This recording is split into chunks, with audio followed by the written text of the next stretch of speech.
Ben, agora xa máis que bons días, xa casi nos vamos achegando ao mediodía, polo tanto casi cumpría decir boas tardes.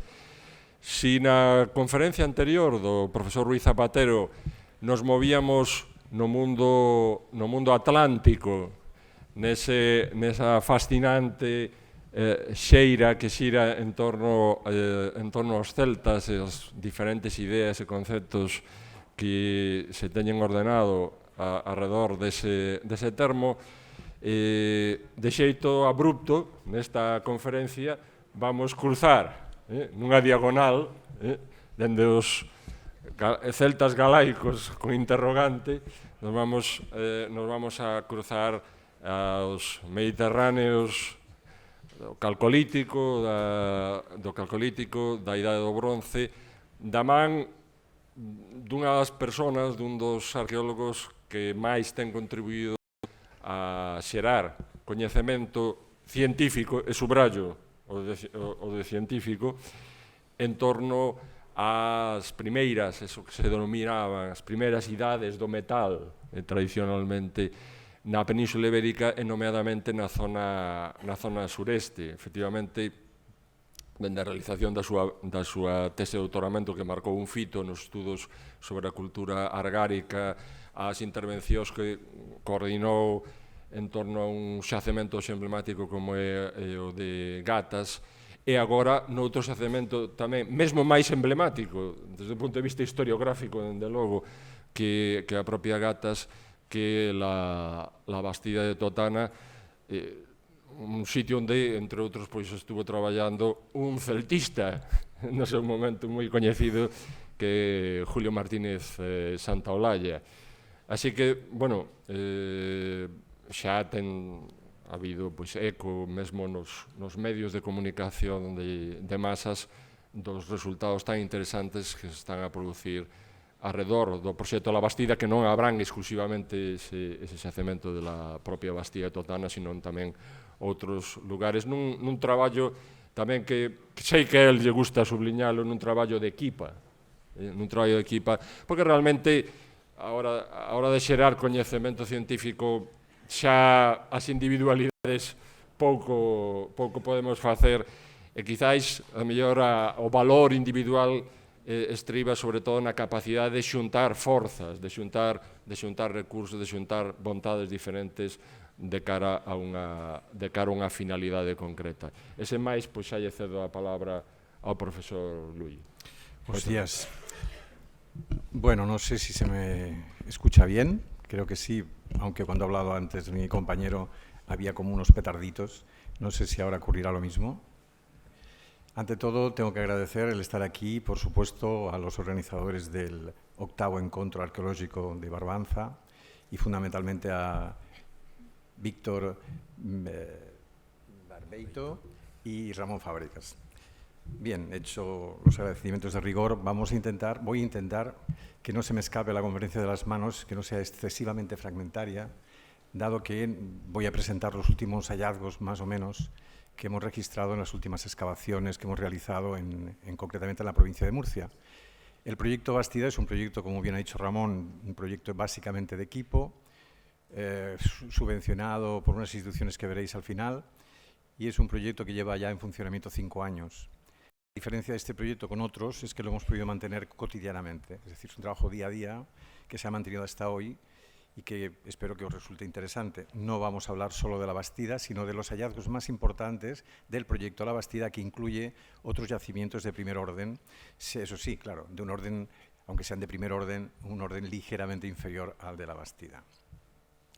Bien, lo que siempre hay que tener en cuenta es el espacio y la cronología. Sabemos que nos movemos en este proyecto para averiguar como objetivo la sociedad argárica, que es una sociedad del bronce antiguo y medio de la península ibérica que la gente más o menos le suena mucho menos aquí que en Europa, pero bueno, hagamos un esfuerzo, quizás la sociedad de la edad del bronce más importante que existe en Europa continental.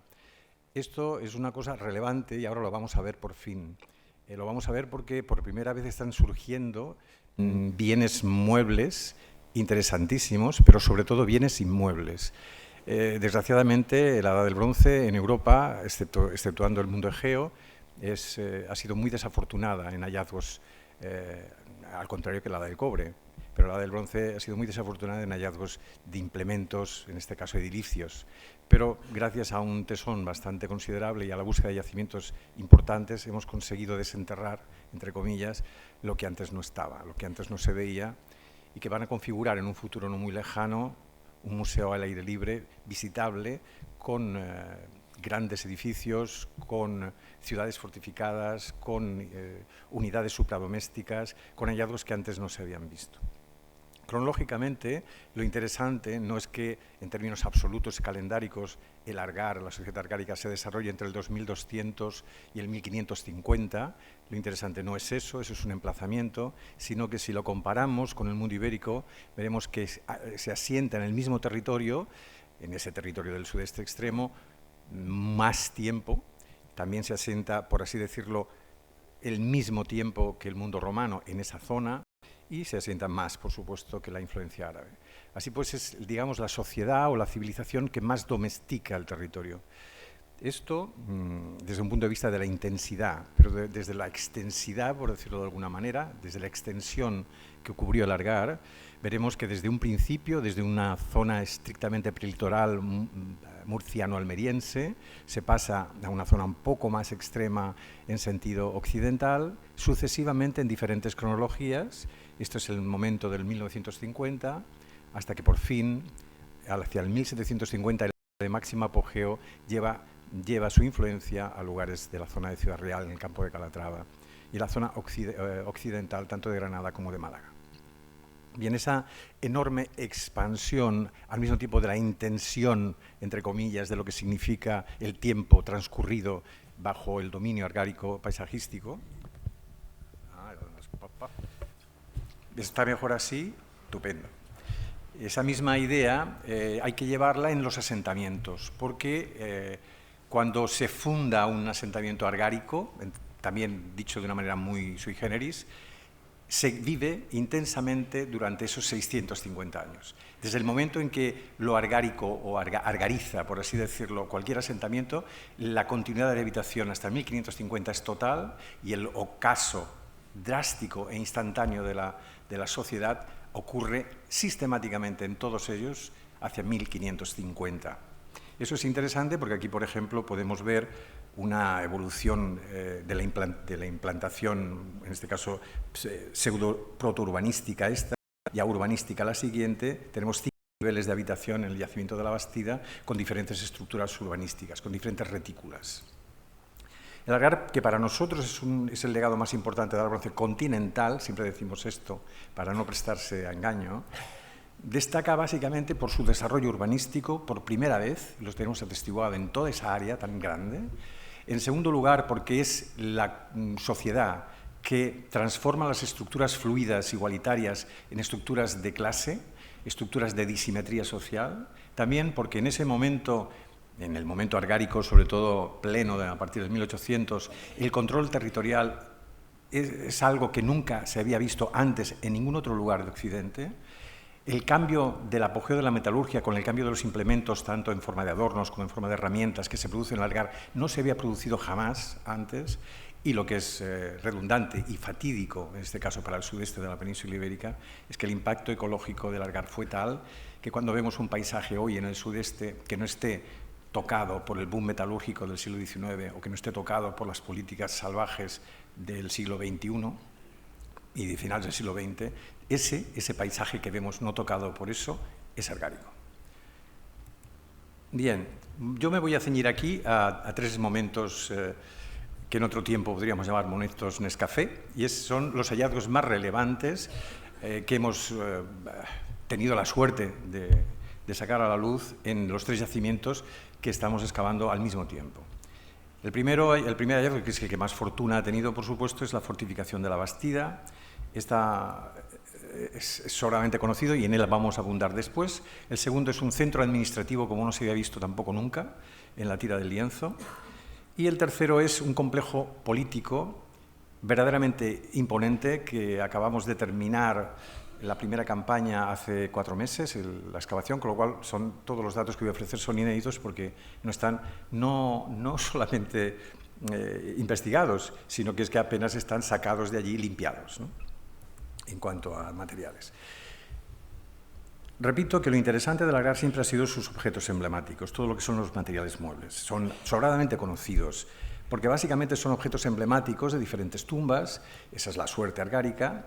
La segunda suerte es que las tumbas están debajo de las casas y eso hace que puedas comparar la vida con la muerte, y eso es un chocolate, y es precisamente por eso que trabajé en la tesis doctoral, porque era precisamente una sociedad que te ofrecía esa posibilidad. Esto es una diadema de Electro, de la tumba del oficio.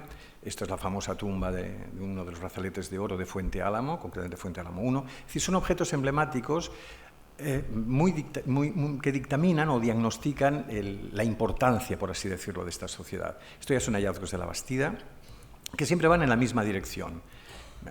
Alabardas con puntas, con remaches de plata y un gran repertorio de morfologías, en este caso cerámicas. Es interesante recalcar aquí que esto es lo que se conoce del Algar, porque Luis Siret y su hermano hicieron unas excavaciones en el siglo XIX y por peculiaridades que sería muy largo contar aquí, gran parte de todos los hallazgos han ido a alimentar museos de media Europa.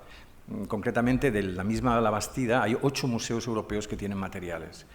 En el caso de los hermanos Siret, prácticamente casi todos, entre el British Museum y el Museo de Bruselas, tienen casi la mayoría.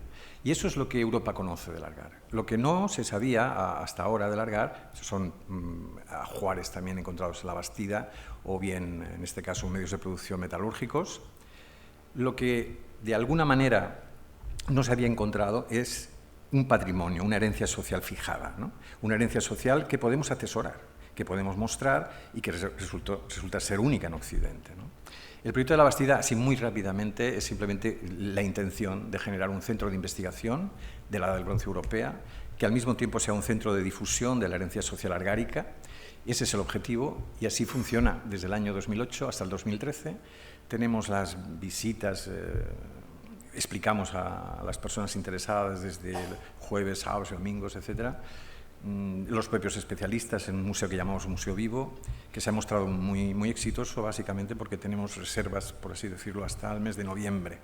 No podemos dedicar más tiempo ni más personas, porque el yacimiento tiene problemas de seguridad y hasta que no podamos implementar realmente unos circuitos estables no podremos seguir, no podemos mostrar todo lo que nos gustaría mostrar. Todo el mundo quiere ver las murallas, pero realmente están en un sitio muy peligroso, como veremos después.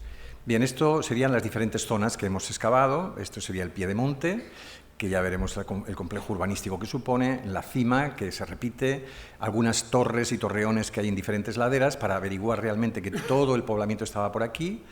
Esto, que son las murallas, que vamos a ver un poco con más detenimiento, y aquí está el centro, un centro que acoge a los visitantes y donde tenemos implementado el laboratorio de investigación. Es decir, nuestro proyecto de investigación acoge a los especialistas allí, porque, como ha dicho antes Ramón, realmente el trabajo arqueológico es un trabajo de equipo. El trabajo de un arqueólogo solitario demuestra la incapacidad, en todo caso, de la sociedad de hacer caso o hacer cumplir lo que el designio de la arqueología exige, y es el trabajo en común, ¿no? Nosotros hemos tenido la suerte, una suerte que nos está cada vez más perdiendo, ya explicaremos en su momento. ¿Cómo se descubre estas grandes murallas, por así decirlo? Se descubre de una manera sencilla, porque hicimos una prospección y sabíamos bien que en toda la ladera que da al sureste, que es esta de aquí, todas las laderas, todas ellas, estaban con multitud de hallazgos en superficie, productos de la erosión, etcétera, y de los expolios sistemáticos a que el yacimiento estaba sometido. En esta zona había bastantes pocos y vimos que verdaderamente por esta zona de aquí se producía la inflexión cuantitativa, estadísticamente significativa, entre los hallazgos numerosos y los que no lo eran tanto, ¿no? Es en esta zona donde fuimos a ver, en primer lugar, si valía la pena, porque claro, pensad que es un monte de 450 metros de altura, tiene más de 4 hectáreas y hay que decidir muy bien cómo se va a hacer la estrategia de excavación. Hicimos la limpieza de todo el bajo monte, todos los arbustos, etcétera, y empezó a salir esta especie de complejo estructural realmente sospechosamente raro, y como podéis ver aquí está formado por una serie de torres macizas, cuadrangulares, con unos bastiones que son aquí, exacto, ¿veis? Esto es un bastión, el bastión 1, aquí tenemos otro bastión y aquí tenemos la zona de entrada. Arquitectónicamente es muy complejo por muchísimas razones y por lo tanto yo creo que lo mejor, a menos así lo hemos decidido entre todos los que investigamos esto, es que se anime. Detrás de la segunda línea de fortificación, aquí tenéis la primera, aquí tenéis la segunda, detrás de ella hay una gran torre con una puerta trasera. Estos son zócalos de cimentación, ya os explicaré, pero aquí detrás hay 4 pozas de decantación de agua y una cisterna para asedios. Es decir, esta obra de ingeniería no solamente es una ingeniería de corte militar, y explicaremos por qué, sino básicamente es una ingeniería que tiene en cuenta que tienen que soportar una inclinación del 40% hacia el abismo. Hay un abismo de 30 metros justo aquí. Y para evitarlo, lo que van colocando son una serie de parapetos subterráneos que evitan de alguna manera que haya corrimientos. Y entonces, justo en el final, aquí son parapetos en esta zona, ¿lo veis? Estos parapetos evitan, por así decirlo, que haya corrimientos, que se pueda desplazar toda la mole y, sabedores de que eso era factible, colocan un enorme pedregal totalmente colocado, impresionante, que soporta lo que sería el bastión de la entrada, el bastión de la segunda fila de murallas y el bastión de la primera. Es decir, es imposible que se caiga para ellos. Ahora estaba muy delicado y que fuera imposible, hemos tenido que hacer muchísimas obras infraestructurales para poderlo asegurar. Este sería el acceso, ¿no?, por así decirlo. Estas fortificaciones de la Bastida, por así decirlo, presentan no solo la peculiaridad nueva, que es una peculiaridad militar, no solamente responde a una ingeniería de defensa, sino que además implican un sistema de ataque, implican el rechazo de un sistema de ataque conocido. Y vamos a ver cómo se podría producir eso. La muralla protegía el acceso más fácil a la ciudad. Fijaos cómo el trazado de la muralla, unido a la topografía del terreno, forzaba a los atacantes a meterse en una especie de embudo, en el cual tenían la muralla a la derecha y el barranco a la izquierda. Para encarar la puerta debían girar, debían torcer un recodo y quedar en desventaja, en clara desventaja respecto a los defensores. Una vez traspasado ese recodo, quedaban en la puerta, y el ataque a la puerta estaba defendido además por la poterna, por una entrada secundaria que permitía a un grupo reducido de defensores atacar por sorpresa al grupo de asaltantes. Desde aquí podemos observar bien el tramo de más de 40 metros de fortificación que hemos descubierto, con sus 5 torres, su entrada monumental, su poterna, y podemos intuir el trazado que seguiría la continuación de la muralla, cerro arriba, en torno a unos 300 metros de longitud, hasta rodear perfectamente la cima. Lo interesante es que esta fortificación, que de momento ya llevamos ahora esta filmación tiene 1 año y medio, llevamos unos 70 metros ahora, podemos reseguirla en un estado mucho más penoso, porque la erosión la está fastidiando considerablemente y la fastidia a través de los siglos, pero que puede tener, si sigue su misma tendencia, pues la friolera de unas 20 torres. Es decir, que estamos ante un hecho muy insólito, para mí, prácticamente desconocido en Europa continental. ¿Qué ocurre? Aquí viene el problema de que lo único que se parece a ello es lo que ocurre en Oriente. Las únicas referencias que tenemos son, por un lado, el mundo troyano, que es, y esto claro, sirvió a los periodistas para hablar de la Troya murciana, y eso se hizo muy famoso en el contexto europeo, pero no solamente es evocar a Troya, que cuando evocas a Troya hayas ganado por lo menos una serie de euros para la financiación de la excavación, sino que también cuando se evoca el mundo bíblico has ganado bastante más, porque hay mucho creyente por ahí, quiero decir, hay gente que cree y que es interesante. Bien, el mundo de Troya es un mundo caracterizado por la defensa fortificada de torres cuadrangulares macizas, que es lo mismo que ocurre en las sociedades bíblicas. Concretamente, en la sociedad tenemos, por ejemplo, Tel Fará, tenemos Arad, tenemos Hai, que es todos los que son yacimientos bíblicos, Tel Yarmouth, todos estos tienen la misma configuración, pero con la diferencia, también puertas traseras, con la enorme diferencia de que no presentan la complejidad, por así decirlo, militar que presenta el caso de la Bastida, porque es muralla fortificada con torres, pero solamente que diferencia dentro y fuera. No tiene lo que es la complejidad interior de la doble muralla y que te voy a coger, hagas lo que hagas, ¿no? Tampoco están situadas sus puertas en zonas donde no puedes entrar con el ariete porque te caerías al barranco, es decir, que está todo mucho mejor pensado. También es verdad que hasta que no se demuestre lo contrario, cronológicamente las fortificaciones de Palestina se acaban hacia el 2200 y en cambio la nuestra, de una manera calendárica, comienza en el 2200. De ahí, también en una mala entrevista, se me preguntó si quién había hecho esto, porque si no se parecía nada más a lo que había en Oriente. Yo dije, bueno, pues habrá que pensar que algún loco de Oriente vino. Entonces salió en la prensa que yo dije que un loco de Oriente había venido. Pero bueno. Pero lo que sí que se parece, y esto es una excavación curiosa que se está desarrollando ahora y ahora va a tener un impulso impresionante gracias a la Bastida, es concretamente la excavación de Colonna en Egina, en la isla de Egina. Es precisamente el ejemplo de la otra parte del mundo. Es justo del momento anterior a la Bastida, 2300 es su fase última de restauración o de reconstrucción de las dos del pasillo central, y ahí podemos detectar claramente cómo su proceso es inverso. Por un lado tenemos un lienzo con torres cuadrangulares y macizas, y por otro lado otro lienzo, pero con torres de arco, por así decirlo, no de hemicírculo, sino de un arco, ¿no? Con entradas laterales. Este es el sistema, pero al revés, que está utilizado en la Bastida, curiosamente. Bien, lo que más impacta de las fortificaciones es que es el edificio más antiguo de la Bastida. Y eso es espeluznante pensar que es una nueva planta que ya configura lo que va a ser todo lo demás.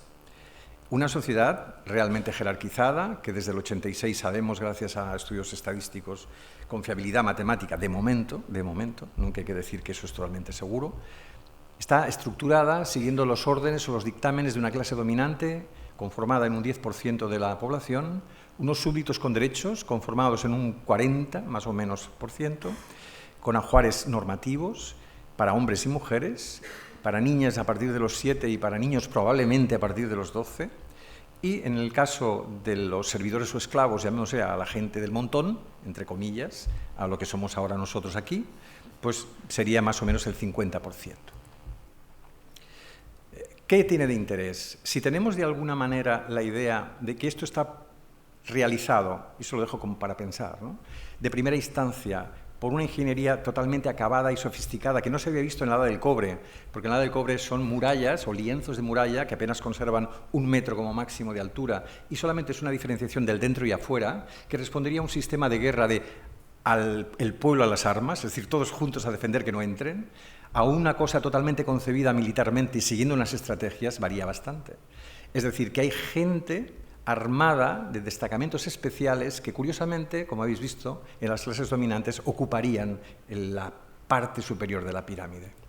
En la misma muralla, justo en la entrada, encontramos algo que siempre seduce llamarle simbólico. Pero esta cosa simbólica no es más que una especie de herramienta pseudoarma en forma de pico, que es, por supuesto, para nosotros el precedente de lo que va a ser la alabarda argárica en cobre.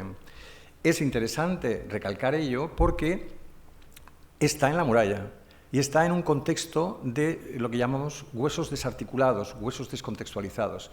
No están rodados, sino desarticulados, huesos humanos, en un contexto en el cual no hay aportación de otros lugares, con lo cual son productos de los enfrentamientos que ha habido allá.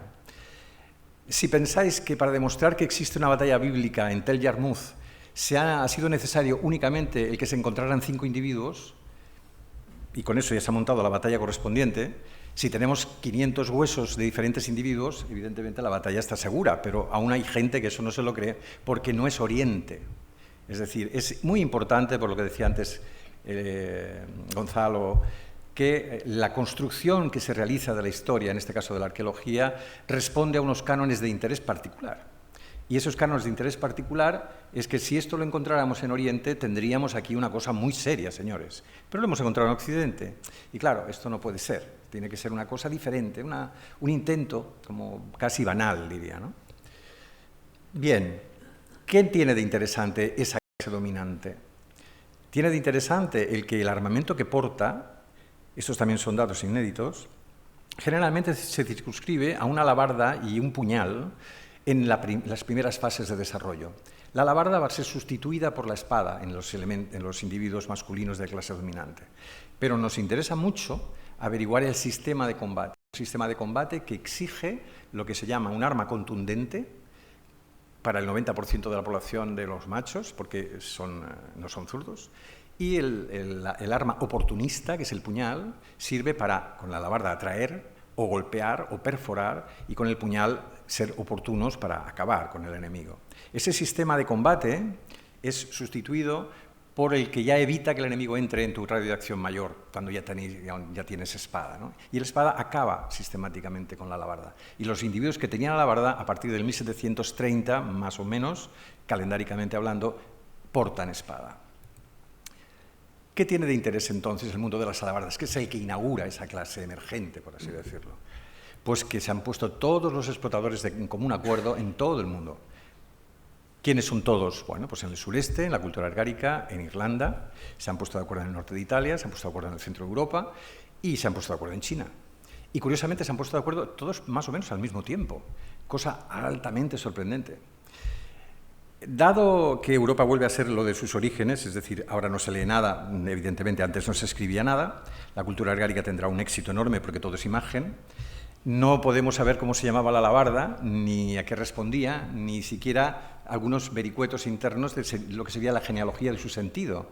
Pero tenemos suerte con los chinos, tenemos mucha suerte, y esto no quiero decir con ello de llevarlo sistemáticamente al mundo del sudeste de la península, pero sí ver lo interesante que tiene que en la época de lo que se llama allá la cultura de Erlitú, esta cultura que viene a corresponder a la dinastía mítica Xia, que es la precedente de la dinastía San, viene a ser el bronce antiguo, vamos, la época del Argar, ahí empiezan a desarrollar alabardas, como esa que tenéis al lado, cuya diferencia estriba básicamente en esa especie de resorte trasero, en esa placa de mangue lateral.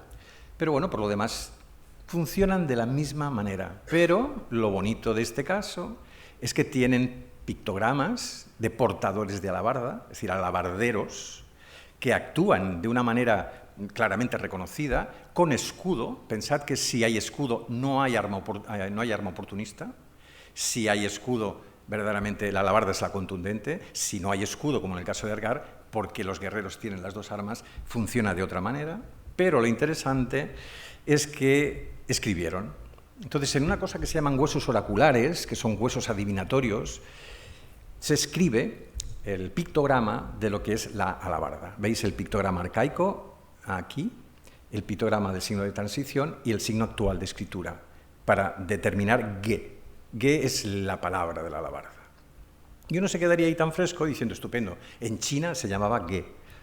Pero, cosa que va muy bien, porque últimamente la arqueología china está en total desarrollo, y ahora a medida que baje el impacto anglosajón en las influencias mundiales, subirá el impacto chino y dejaremos de decir lo que hacen las copias anglosajonas de lo que dicen, por ejemplo, los españoles o castellanos de mediados del siglo XX, que son lo que copian los ingleses ahora, y hablaremos de que son los chinos los inventores de todo, ¿no? Además llegaron a América por la otra parte, bueno, ya me entendéis.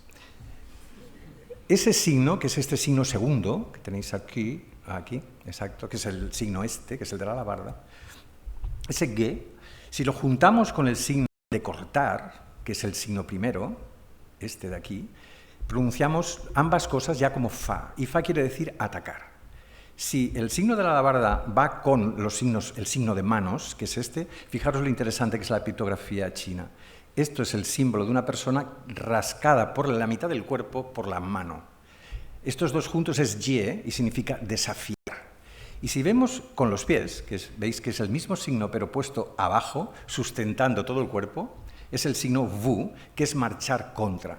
Con lo cual, fijaros que la pictografía de la palabra, bueno, de lo que significaría la alabarda, configura una serie de verbos claros de corte militar del mundo chino.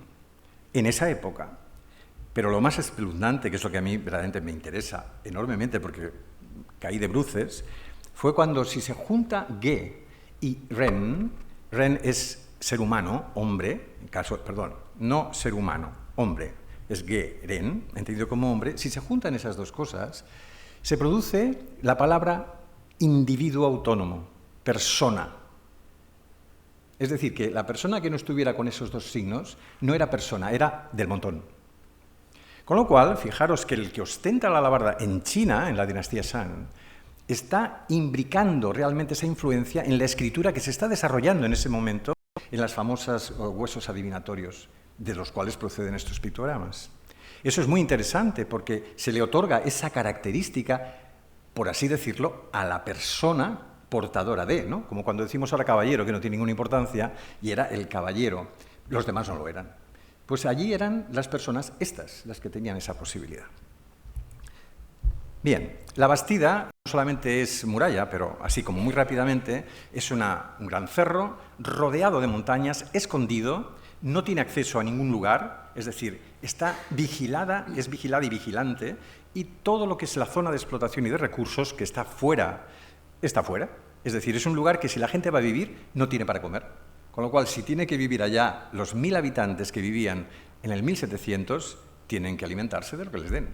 Así pues, de las propias circunstancias de la ciudad, su propia configuración urbanística, hay que pensar que desde las laderas del Piedemonte, desde el Piedemonte hasta todas las laderas hasta la cima, está totalmente lleno de casas y que solamente hemos excavado el 10%. Bien, esto es una simulación de los diferentes tipos de casas, casas de más de 90 metros, casas de más de 40, accesos entre las casas, unidades supradomésticas, en este caso constructivas de necesidades, como esta de la balsa que presentamos en Orense hace no mucho tiempo. En la configuración urbanística hay almacenamientos, talleres, almacenes, casas particulares, es decir, todo lo que se puede encontrar en una ciudad que depende de recursos exteriores, es decir, o depende o los exige. Esta es la famosa balsa, es una balsa que tiene la capacidad para 400.000 litros, tiene una muralla a forma, que no es una muralla, es un dique de contención de de 22 metros 70, que también explicamos en su día, y en Galicia, curiosamente, cómo retomaba por gravedad el agua que caía de superficie, que resbalaba por la superficie, cómo las propias casas estaban construidas para drenar lo que pasaba abajo, y nosotros hemos excavado toda la muralla, toda la balsa, y hemos observado que está absolutamente limpia de lo que serían bienes alimentarios, de basura, de restos, o sea, de fauna, no hay nada, solamente hay multitud de cerámica, y de entre ella, lo más destacado es que hay fichas de juego. O sea, que los niños, niñas o quizás adultos, adultas, tiraban las fichas para que rebotaran en ese famoso juego porque era una extensión enorme de agua, claro. Bien, el siguiente yacimiento es un yacimiento peculiar, porque dijimos, la Bastida es una ciudad, ya no teníamos dudas, es unos ajuares imponentes, tiene materiales supradomésticos inequívocos. ¿Dónde está la gente normal? Entonces, con una iniciativa que hicimos con los institutos del pueblo de Totana, conseguimos empezar a excavar un yacimiento para encontrar casas normales de la gente más normal. Y dimos con esto que no era nada normal, todo lo contrario de lo normal, o sea que acertamos de pleno. Los chicos se cansaron al mes y medio, claro, tenían que volver a sus colegios y a sus cosas, pero nosotros tuvimos que seguir 6 meses más y conseguimos sacar a la luz un yacimiento, es un granero fortificado, que presenta la peculiaridad de tener unas estructuras de fortificación o de defensa, que serán estas que veis aquí, marcadas en gris, una parte central, que es la parte elevada, la parte más alta del yacimiento, y una serie de callejas que le rodean con una plaza central de entrada y, por último, lo que sean almacenamientos diversificados. Almacenamientos diversificados que te permiten discriminar los materiales, los recursos alimentarios procedentes de la vega del Guadalentín, que es enormemente fértil y que este yacimiento, controla. Este sistema urbanístico, no digo el sistema económico-social, sino el urbanístico, solamente se va a encontrar en el mundo ibérico, más de 1300 años después. Es imposible encontrar ningún paralelo en ningún lugar que sea de esta manera tan perfectamente codificado en una fecha tan temprana como el 2050. Eso también es insólito. Lo hemos conseguido restaurar, lo hemos conseguido evitar que se caiga. Aquí es una foto antes de excavar la parte de la derecha. Toda esta zona de aquí ya veis que se ven ya las casas, bueno, los almacenes. Y esta zona, que es la zona de la habitación principal del yacimiento, esto es el bastión que está, perdón, la fortificación que está un poco destruida, solamente quedan 1 o 2 hiladas. En esta zona, entre los múltiples hallazgos encontrados, destacan básicamente los relacionados con la industria textil, con unos materiales cerámicos de lujo, que solamente son homologables a los de la Bastida, solamente están en esta habitación, y después siete elementos que empezamos, líticos, a los cuales los arqueólogos y arqueólogas les prestamos muy poca atención, pero que realmente tienen mucha. Y pensamos, aquí no puede ser que hagan industria, o sea, que hagan tejidos y que beban, porque no comen, solamente beben, en esta zona, en esta habitación. Algo raro pasa, entonces pensamos, bueno, vamos a analizar un poco a fondo. Tuvimos un convenio con la Universidad de Viena para intentar, no solamente en nivel estrateológico, construir cómo se hacía un martillo yunque, sino que además intentamos implementar una analítica de las trazas encontradas dentro de cada una de las huellas. Tuvimos suerte porque encontramos en esta zona que veis aquí estas rayitas pequeñitas que evidentemente no eran del soporte del micrograbro, que es el que se había, la piedra soporte de la cual se había construido el yunque martillo. Pues después de los análisis correspondientes dio plata. Es decir, que era un lugar donde se producía algo relacionado con la plata. Y esto es sumamente interesante porque nos determina, que ahora estamos con los análisis de los demás yunques, son 7, está determinándose que la persona que viviera allí, o quien no que viviera, que estuviera allí, de alguna manera, tenía una relación directa con la metalurgia de la plata. Y esa relación directa nos ha hecho además saber que la plata, por distintas circunstancias, fundamentalmente por el contenido en plomo, que es bajísimo, no se trata de plata galenada, sino que, por supuesto, es plata nativa, ¿no? Bien, esto que veis aquí, que hemos pintado en verde, bueno, esta es la tumba de Rajmire, que la cita todo el mundo, porque hay un friso grabado, por así decirlo, de la dinastía 18 en Tebas. Estos son esos martillos que nos hacen pensar que esa piedrecita que tenemos tan mona es también un martillo y no un yunque, porque básicamente los yunques son generalmente 3 veces más grandes que el área que ocupa cualquier tipo de martillo. Y este tipo de martillitos, por así decir, que puede ocupar, este tipo de martillitos lo que hace es utilizar, es tan flexible y tan pequeño porque sirve para hacer vasos. Esto no lo podemos defender porque en la realidad no sabemos ningún vaso de plata. Evidentemente hay láminas de electro o inclusive láminas de plata en las diademas, pero vasos no de momento. De momento. La escritura también, no de momento, ¿eh?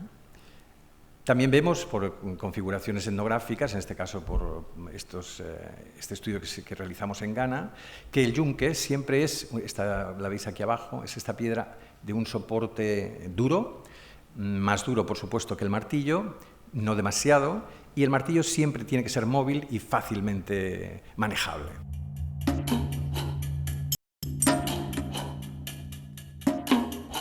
La sociedad argárica, ya en su apogeo, nos ha legado un variado y abundante repertorio de su producción alfarera, muy distinta de la de los inicios de la comunidad que habitó en la Bastida. Sorprende, en primer lugar, el dominio técnico en la producción de todas estas vasijas, especialmente si tenemos en cuenta que fueron capaces de producir contenedores tan grandes como este, con una capacidad de 200 litros, sin la ayuda del torno ni otros elementos característicos de la especialización técnica. Todas estas piezas, obras de especialistas, están altamente normalizadas, siguen unas normas muy estrictas. La unidad básica es el cuenco, esta pieza que tenemos aquí. Con esta forma parabólica, simplemente añadiéndole un pie, se conseguía una copa. Añadiéndole un tronco de cono, se conseguía una olla, y así sucesivamente. No tenemos ni platos, ni cazuelas, ni jarras, todas las formas obedecen a ese mismo estilo, a esa misma organización productiva. No hay tampoco ningún indicio de decoraciones. Y lo que sí que estamos empezando a ver es que esta rigidez en el universo de las formas, que negaba libertad creativa, tiene bastante que ver, mucho que ver, con un sistema de pesos y medidas diseñado por el Estado argárico. Tenemos estos cuencos como unidad de ración básica con una capacidad de 2 litros, que pasan en estas piezas a multiplicarse por 2. De estas pasamos a estas otras en las que de nuevo la capacidad se multiplica por 2, por 4 en estos casos, alcanzando los 40 litros, y por 5 hasta conseguir piezas de gran capacidad como estos contenedores. Este sistema, en definitiva, no es más que una organización contable para controlar y gestionar la producción de los recursos básicos. Fue el Estado el que dictó estas normas y aunque en apariencia rompió, toda esta sociedad rompió con las tradiciones colectivizantes anteriores y las representó en el individuo, en el cuenco ración individual, al individuo también le cedió los derechos de disponer de su propia tumba, lo ensalzó por encima de la comunidad. En el fondo, el poder argárico de entonces, igual que el poder de hoy en día, dictó las normas de lo que cada individuo podía hacer, podía producir y, en definitiva, podía consumir. Intentaré ya ser un poquillo más rápido, pero estos ya son cosas muy fragmentarias que voy a ir diciendo porque esta excavación no tiene ni 4 meses de haber terminado la realización. Esto es la Almoloya de Pliego. Es una verdadera barca que está en medio de todos estos pinos de la repoblación. Es un cerro testigo que se eleva, un crestón calcáreo bestial, enormemente expoliado en todos sus bordes. Veréis que todo lo que veis aquí son agujeros de toperos clandestinos a la búsqueda de tesoros. Bien, nosotros hemos conseguido excavar este complejo que hay aquí, pero aquí es el complejo central que va a ser el más interesante, está intocado, y por último aquí tenemos dependencias de producción que hemos podido excavar también una de las 6 que hemos visto. Bien, este complejo es sumamente interesante porque es también insólito. La suerte de este yacimiento, al igual que el Argar, es que es una meseta y al ser una superficie plana te permite ser mucho más preciso, no está sometido a una erosión irregular y ni tampoco multiplicadora del efecto, sino que te permite llegar a las cosas de una manera educada, ¿no? Por primera vez para nosotros ha sido un regalo, porque en el mundo argárico todo es muy complicado de hacer, hay muchas erosiones remontantes, hay muchas estratigrafías invertidas, producto de ello es todo el desastre y cronológico que hay en esta sociedad. Bien, esto nos ha marcado las cosas muy bien, muy serenamente. Y este recinto es un recinto, concretamente que llama 9 y 9 Oeste, es un recinto extraño. ¿Por qué es extraño? Pues primero porque mide él solo unos 120 metros y el complejo general casi 400. Este es interesante porque tiene un banco corrido en las paredes de la sala principal, un banco corrido con la peculiaridad que hemos podido calcular la cantidad de personas que podrían sentarse al mismo tiempo y son 64 personas. Con lo cual no creo que sea de ninguna casa de alrededor, porque todo lo que le rodea no es ninguna casa, todos son dependencias de producción.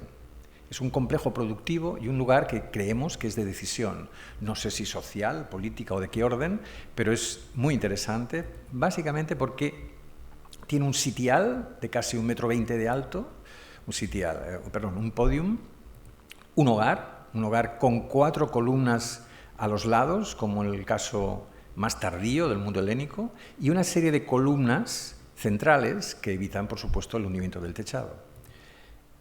Este edificio, que lo veis aquí, aparte de sus enormes proporciones, ha conservado algo que no se conserva generalmente en la prehistoria, por lo menos de la península ibérica.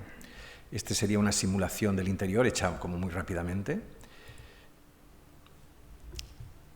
¿Por qué es interesante? Porque todo lo que se conserva con plena dureza. Por ejemplo, los pavimentos están construidos con cal. Si os habéis fijado en la diapositiva anterior, veis que era blanco totalmente. Y es que la cal era al 100% en superficie. Eso endurecía enormemente el pavimento.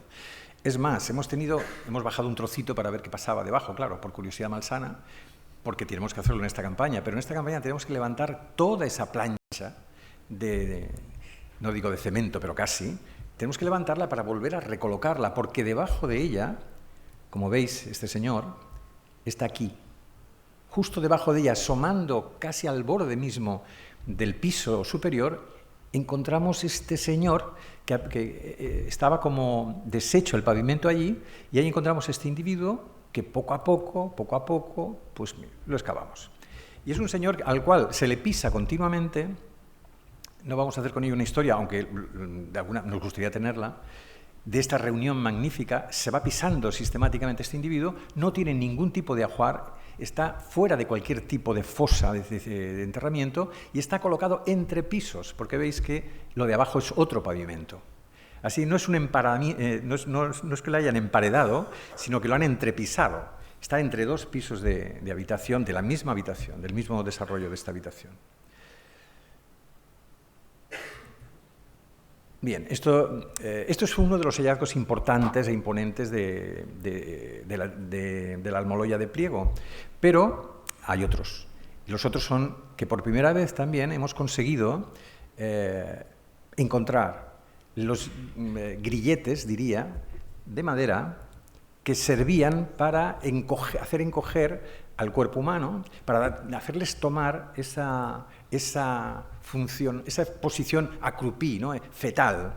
Y son estas cosas que cuando en el campo esto está simplemente tomado con una cámara sin tocar, sin excavar, debajo de lo que habéis visto del lecho, del piso.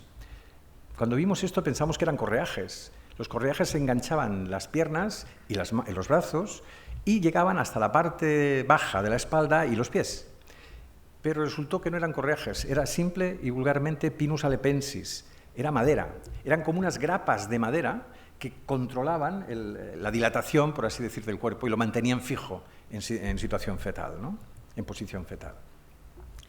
Bien, esto es otra vista de lo que nosotros hemos denominado, siguiendo el ejemplo de nuestros colegas ingleses, época palacial de la Almoloya, porque como todos y todas sabéis o imagináis, los nombres palaciales, el rey, la reina, etcétera, son nombres que se han hecho turísticamente muy famosos, que han puesto de moda toda la del bronce oriental, y ¿por qué no vamos a ser menos? Vamos a, con la misma moneda, llamar una estructura palacial a esto, doblemente porque si hay algo que se parezca a una reunión realmente de prohombres en algún lugar, es esto, mucho más que lo que vais a ver ahora. Lo interesante de aquí es que todo el sitial, todo el banco corrido que da al oeste, que es este de aquí, es más alto que el resto. Con lo cual ya podemos inventarnos, si seguimos la famosa arqueología del espacio, lo mismo que ocurre aquí. Nosotros estamos más arriba que vosotros, pobres mortales. Pues aquí igual, los que de alguna manera se sientan aquí deben de ser más imponentes. Además están más cerca, mucho más cerca del fuego sagrado, como también se propone en el mundo micénico. Ese estar cerca del fuego sagrado o depender de ellos, el que el fuego se mantenga siempre eterno, dan una cierta preeminencia a ciertos elementos distinguidos de esos 64. O sea que hay 10 de los 64 que inclusive podríamos hablar de la oligarquía argárica, si quisiéramos, ¿no? Emulando, no sé si nos van a dejar, pero es lo mismo que hace la arqueología anglosajona tan de moda, ¿no? En otra instancia, lo más interesante a niveles patrimoniales es que el enlucido, el emplaste de las paredes, se ha conservado en algún caso a 1,50 m, como por ejemplo lo tenéis aquí, ¿eh? Estaba totalmente incendiada, eso sí, y lo más bonito quizás del tema es que lo que hay aquí, lo que hay en esa sala de reuniones, son solamente vasos de hiperlujo, y muy pocos, mientras que lo que hay en el resto de las dependencias está todo el material argárico dedicado a procesos productivos, pero todo él, desde los procesos textiles hasta los procesos metalúrgicos, hasta lo que queráis. Todo está allí y no se puede poner una cama para entendernos. Todo es un proceso de trabajo. Luego, estamos en un complejo que todo es un proceso de trabajo y en el extremo que da hacia el centro del poblado una sala de reuniones. Evidentemente nos tememos, quizás sea un deseo, ¿no?, el deseo del campero o del descubridor, que en la parte central del poblado, porque es central, aparezca lo que tiene que aparecer. Es decir, el lugar de distinción realmente del asentamiento y convertirlo realmente en un yacimiento frontera, que es lo que es este poblado, ¿no? Bien, esto son simplemente el almacenamiento de los materiales en campo. No está estudiado para nada. Es sorprendente la cantidad de hachas que creíamos todos que en el mundo argárico las hachas eran como relictos del pasado, de una época anterior, pero no, aquí están en funcionamiento y la cantidad es no considerable. Y lo más espectacular, en esta especie de... Bueno, vamos a ver qué pasa debajo, como para prever la excavación de este año, que empezaremos el día 1 de junio, para prever esto. y también por culpa de que había 2 tumbas que había que excavar hacia abajo, apareció esto. Y esto quiere decir el mismo estuco que tenemos en el palacio, entre comillas, sin nada, sin pintar, apareció el mismo estuco, con la misma composición, pero pintado. Fijaros el choque que significó esto para nosotros, porque el Algar siempre habíamos defendido que era como una cultura, una sociedad minimalista, con muy poca expresión, además iconoclasta. Y ahora resulta que son flamencos, es decir, lo de los topitos nos ha realmente martirizado. Si os fijáis, hay unas cenefas de dientes de lobo arriba, que sí que son conocidas en las zonas del Cáucaso, o una especie de tiras de red en la parte baja, pero la mayoría son estos puntitos maravillosos, que son simplemente ocre, están de alguna manera ya identificados. Pero lo que es más interesante es que el palacio, entre comillas, aunque sé que saldrá en algún lugar que hemos localizado el primer palacio de Occidente, debajo de este palacio, entre comillas, hay algo que ocupa ese mismo espacio y que además está pintado. Imaginaros que encontrarais una cara. Si encontráis alguna cosa figurada, bueno, esto ya será la bomba H. Para nosotros sigue siendo muy misterioso, simplemente. Estos son los precedentes que podríamos encontrar, no precedentes, funcionales, como habéis visto, en formas arquitectónicas. El esquematismo, tanto de las excavaciones francesas como de las inglesas, es muy peculiar. Yo tengo una casa, en vez de pintar piedra a piedra, pues hago un esquema y tengo una casa cuadradísima. Pero no es así, no es así, si vais a ver los yacimientos en absoluto. Si es que queda algo de ellos, porque la casa de Akovitikia, la verdad es que ni la vais a encontrar. Pero sí que son estructuras comunales de cierto tipo de burocracia que sí que se pueden homologar a lo que podría ser el complejo primero que hemos excavado en la Almoloya. Y veis la distancia de metros cuadrados, hacia los 300 metros, hacia los 199, los que son precedentes. Y los que son posteriores, que ya serían del Minoico Medio, cronológicamente similar al Algar, pues son las de Ajafotia, la Casa Bedemalia o la Casa Oval de Caimazi, que son unos superiores, otros inferiores. Si el complejo funcional de toda la Almoloya no solamente es este, sino que la distribución de la característica sociológica de las dependencias se junta a todo lo que queda por excavar, que son 2/3 más, no sé lo que tendremos allí, porque no podemos pensar en estos momentos en una explicación. O sea que vamos a ser empíricos, vamos a esperar a ver qué nos dicen las cosas y después hacer un poco un esfuerzo, porque ya no, llega un momento en que ya no sabes qué contar ni qué decir, porque se te acaban un poco la palabra, los paralelos y ese tipo de cosas. Y nos pone además en nuestro sitio, porque buscando unas cosas encontramos otras. Bien, por último, quisiera tratar el tema de la muerte, ¿no? Ya desde el 2009 empezaron a aparecer en la Bastida tumbas por un tubo, como se dice vulgarmente. Las tumbas están debajo de las casas y pueden ser cistas, pueden ser urnas, pueden ser de diferentes maneras, ¿no? Pero es interesante recalcar que la tendencia dominante, no solamente en la Bastida, en la Almoloya, en la Tira del Lienzo, que solamente hay 2 tumbas, curiosamente, en este centro burocrático, en la mayoría de los yacimientos algáricos, hemos hecho un análisis informático, estadístico, matemático, que queda muy bien decirlo, y curiosamente la posición de las mujeres se redunda siempre hacia la derecha. Espero que no sea políticamente. Hacia la derecha en un 82%, en cambio los hombres es hacia la izquierda en un 73%. ¿Qué quiere decir esto? Para mí es un desconcierto, pero no que eso sea mayoritario. El desconcierto es lo otro que quiere decir. ¿Qué quiere decir que un 18% de mujeres estén al revés como hombres y un 28% un 28% de los hombres esté al revés como las mujeres? Misterio. Queda abierto, ¿eh? Aquí no lo vamos a resolver, por supuesto. Este es un ejemplo. Esta señora, que es una señora de 27 años, está sobre su lado izquierdo, que es un lado masculino, ¿vale? ¿Por qué nos es interesante hablar de las tumbas? Esas son diapositivas que justifican lo que se encuentra. Pues porque el 90% de las tumbas argáricas son individuales, pero un 10% de ellas son dobles. Esto es la Almoloya, otra vez, que es una joya de yacimiento. No solamente tenemos la cista, sino que tenemos el ataúd de madera dentro de la cista. Y lo podéis ver por las manchas. Veis aquí los hongos, ¿no? Aquí veis la otra tabla, ¿vale? Quitado esto, nos dimos cuenta que no era un ataúd de madera lisa, sino que cada una de las sombras era de un centímetro nada más y cóncavo convexas, con lo cual eran tiras de madera. Esas tiras de madera que no podemos analizar porque son las huellas de la tira, están unidos con esparto, que tenemos también las huellas, formando como una persiana que cierra el cuerpo, y esa persiana está rematada con 2 tablones a los lados. Eso dentro de una cista, cosa que hasta el momento pensábamos que las cistas eran el auténtico ataúd, como ocurre, por ejemplo, en Gatas, en otros sitios.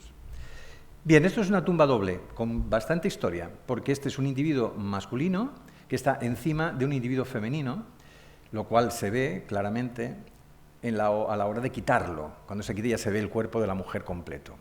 Mujer, como diríamos, como Dios manda, a la derecha. En cambio, el hombre está removido. Y al estar removido está puesto encima de la mujer, con lo cual el hombre, que parece posterior, es anterior. Entonces, estamos esperando ahora las calibraciones de ambas fechas para ver realmente si el hombre realmente es anterior. Porque, claro, no sabemos, en este caso, la sucesión que existe, salvo por simplemente de viso. Esto me sirve como elemento para abordar el gran tema sociológico del Argar, que es el tema del qué hacen las personas, cuáles son las estructuras familiares, con quién viven, qué habitan, cuál es la sociología, por así decirlo. Y las tumbas dobles para nosotros es una buena excusa. Pensadlo, a lo mejor nos dais la solución seguro con más facilidad que nosotros. Solo el 10% de las tumbas son dobles. Y de ese 10% de las tumbas dobles, en un 66% son 2 adultos. Y siempre, y hablo de todo el Argar, no hablo de nuestras excavaciones, y siempre hombre-mujer en ese 66%. El resto, el otro tercio, por así decirlo, se reparte entre adulto-niño o niño-niño, o niña-niña. Bien, esto es una tumba del Cerro del Castellón en Granada. Esta postura amorosa, que se le ha dado el nombre de la tumba de los enamorados, es lo que de alguna manera utilizaría Siret, si lo hubiera visto, para seguir vindicando la idea de que la relación entre hombre y mujer ante la muerte es una relación política. Es una relación, de alguna manera, un guiño a lo nuclear, un guiño, por así decirlo, al matrimonio entre hombre y mujer. ¿Qué ocurre con eso? Nosotros hacía bastante tiempo dijimos que la única manera de demostrar que no podían ser hombre y mujer, no porque nos disgustara, sino porque eso se podía demostrar de alguna manera, era si no compartían tiempo. Y en un principio vimos que no compartían tiempo. Y lo vimos sobre una base de 5 tumbas, con fechas del hombre y de la mujer sobre 5 tumbas. Ahora ya lo hemos realizado, y esto sí que está en prensa, sobre 23 series, con lo cual tenemos por así decirlo, las 46 fechaciones que nos permiten asegurar de una manera no estadística, sino matemática, que, siguiendo además propuestas bayesianas que están muy de moda últimamente, que realmente en un 73% siempre se trata de tumbas y cuerpos que no han convivido, y que la separación es entre 40 y 60 años entre uno y otro, al margen de la edad del individuo muerto. Con lo cual, hoy por hoy, habrá que aceptar, en todo caso, la hipótesis genealógica. Es decir, que la relación será de abuela a nieto, por decirlo de alguna manera, o de abuelo-nieta, como única solución, de momento. Nosotros, de todas maneras, a pesar de pensar que esta sería la explicación más plausible, y eso sí que te gustará, es el tema de que estamos no dudando del carbono 14, que no, pero sí dudando de la efectividad de los laboratorios que hacen las fechas. Que ese es el gran problema. Estamos además metidos en un verdadero cirio con el laboratorio de Kiel, que hemos conseguido demostrarles que se han equivocado en más de 250 fechas de carbono 14. Ellos están dispuestos a redactarlo todo y su buena voluntad está servida, pero el trastoque que ha supuesto eso, el que haya sido la estratigrafía relativa, es decir, la sabiduría tradicional de la arqueología, la que haya reconducido la prueba empírica, es verdaderamente cuanto menos de chiste.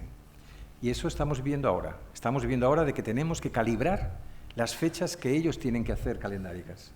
Y somos los que tenemos que decirles que es imposible que un niño enterrado con otro niño tenga 1000 años de diferencia. Es espectacular. Y cuando no hay una estratigrafía muy sofisticada, todo cabe. Y eso es lo peor. ¿Qué es lo que pasa, por ejemplo, en el Próximo Oriente? Toda la construcción de las ciudades fortificadas del Próximo Oriente es un cuento chino, porque no sabemos, es un cuento muy bien contado, y no chino, sino oriental. Nosotros nos lo creemos, bueno, pero no está asegurado. en ningún orden. Ni siquiera está asegurado en forma de dataciones absolutas. Hay una, pero tienes que hacer. Nosotros en La Bastida llevamos ya 80 dataciones. No puedes vivir de una datación. O sea, hay que tener una serie estratigráfica controlada para saber datar, para poder datar. Bien. Hoy por hoy, y esperamos que los laboratorios se ajusten mejor, podemos decir que hay esa realidad de que realmente el hombre y la mujer no se conocieron, luego por lo tanto no pudieron ser matrimonio. Ya se tenía que haber pensado cuando ese tercio que faltaba entre hombre y adulto, entre adulto y niño, o adulto y niña, o entre dos niños, la relación cuál debería de ser.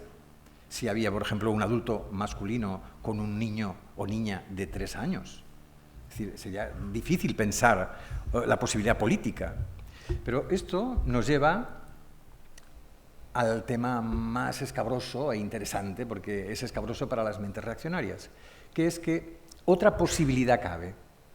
Es decir, hay que pensar más en las irregularidades que en las regularidades, porque lo normativo se anuncia a sí mismo. Es decir, todos somos iguales. Claro, como es un concepto, vale. Pero no somos en absoluto iguales. Todos y todas somos diferentes. Y claro, cuando lo diferente, realmente diferente, como parte diferente de la igualdad, queda denunciado en ese 18% de hombres o en el 23% de mujeres distintos, habrá que dar cuenta de esa distinción. O la arqueología solamente va a dar cuenta del arqueólogo que dice lo que dice. Y es en ese sentido que quería mostraros la famosa tumba que se llama la tumba de los gays por la publicidad en la prensa de La Bastida, donde un hombre y otro hombre, dos guerreros, ambos jóvenes, ambos armados, presentan la peculiaridad de una edad similar, presentan la peculiaridad de que uno adopta la posición de la derecha de la mujer y el otro adopta la posición de la izquierda del hombre, teniendo en cuenta lo más interesante, y es que ambas posiciones, que son contrapunto una de la otra, no se quedan ahí como excepción, sino que a sus pies hay un cenotafio. ¿Qué es un cenotafio? Pues una pompa fúnebre, por así decirlo, sin muerto. Y ese cenotafio tiene el ajuar característico de un niño de 7 años, pero no hay niño. Con lo cual ya la cosa se complica. Tenemos unos individuos que son dos hombres, que además tienen una tumba a sus pies de un niño, que es lo normal, pero un niño que no existe. Y claro, el remate viene cuando la otra tumba que hay en la misma casa es de una mujer, y la mujer que está enterrada ya, que es la que habéis visto antes, de 21 años, más o menos, entre 21 y 24, esa mujer está situada sobre el lado de los hombres. Con lo cual, todo lo que pasa en esa casa, y no pasa en el resto de las casas, solamente es esa, es una casa muy especial. Todo pasa al revés. Y es la casa más imponente en almacenamiento. Hay más de 1000 litros de grano almacenados allí. Y dices, es rara en todo esta casa. Bueno, pues lo dejaremos, ¿no? Porque como no encaja. Bueno, creo que no me vais a dar la solución, vamos a terminar.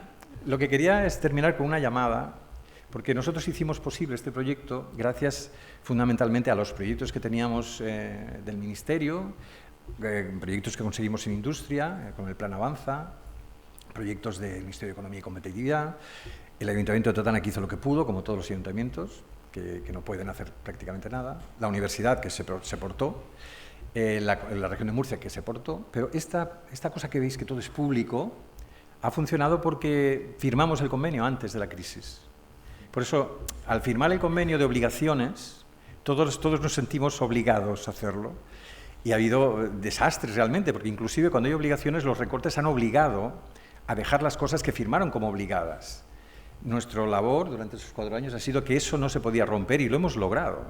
Pero claro, el futuro, aunque sabemos todos que el futuro no existe, que vamos hacia el pasado, cada instante que pasa es hacia el pasado, no hacia el futuro, y no es un chiste, es un elemento hegeliano.